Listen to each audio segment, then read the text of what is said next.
Situation grew tense during a public meeting of former Union Railway Minister Pawan Kumar Bansal at Colony number 4 in Chandigarh today. As Bansal reached at the meeting, BJP workers who had gathered at the spot showed him black flags and raised slogans against him. The BJP and the Congress workers also clashed and several vehicles of supporters of both the parties were damaged. Later, the police had to resort to lathi charge to bring the situation under control. BJP had on Thursday decided to observe a Black Week in protest against non-inclusion of the name of Pawan Kumar Bansal in the Railgate scam CBI charge sheet. For more on this, we are joined on the phone line by our correspondent Manoj Rathi. Manoj, इस वक्त क्या जानकारी है आपके पास? जी तनवीर, बताना चाहूंगा कि आज कॉलोनी नंबर 4 जो इंडस्ट्री एरिया में स्थित है, यहाँ पे पवन बंसल का एक पब्लिक मीटिंग थी। जैसे कि बीजेपी ने कह रखा था, 2 दिन पहले अनाउंस किया था कि जहां भी पवन बंसल जाएंगे उनको काले झंडे दिखाकर उनका स्वागत किया जाएगा। तो आज सेम वही हुआ। बीजेपी के कार्यकर्ता एक साइड पे इकट्ठे हुए और जैसे ही पवन बंसल आए उनको काले झंडे दिखाकर नारे लगाए गए। वो दूसरी तरफ से कांग्रेस पार्टी के जो सपोर्टर थे वो भी आ गए और दोनों में आपस में झड़प हुई, जिसको पुलिस को फोर्स को उनको संभालना पड़ा और लाठीचार्ज भी करनी पड़ी। जी मनोज, थर्सडे को बीजेपी सपोर्टर्स ने यह ऐलान कर दिया था कि वो ब्लैक वीक ऑब्जर्व कर रहे हैं, तो क्या पुलिस का बंदोबस्त काफी था ऐसा वायलेंस को प्रिवेंट करने के लिए, वायलेंस रोकने के लिए?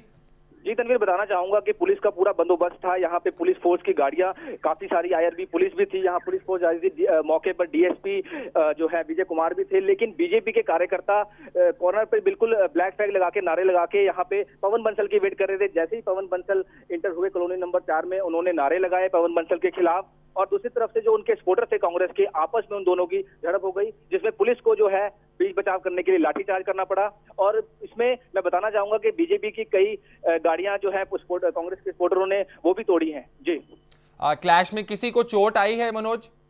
जी बिल्कुल, बीजेपी कार्यकर्ताओं को चोटें आई हैं, जिनको अभी हॉस्पिटल जो है ले जाया गया है। जी मनोज, जाहिर है काफी तादाद में सपोर्टर्स रहे होंगे बीजेपी और कांग्रेस के, तो पुलिस की अब क्या कार्रवाई रहेगी?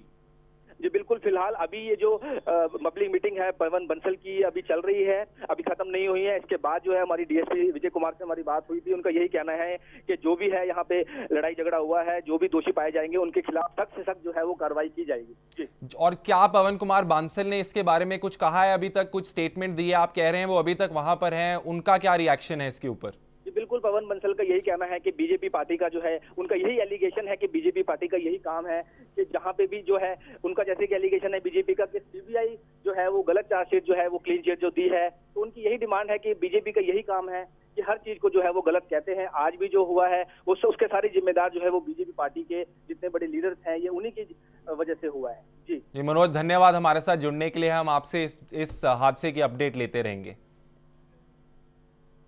खबरों की दुनिया में आइए, हमारे साथ कहीं भी और कभी भी जुड़िए। हम मिलेंगे फेसबुक पर, हम दिखेंगे यूट्यूब पर, हमें फॉलो कीजिए ट्विटर पर। खबरों के साथ बने रहिए रात दिन।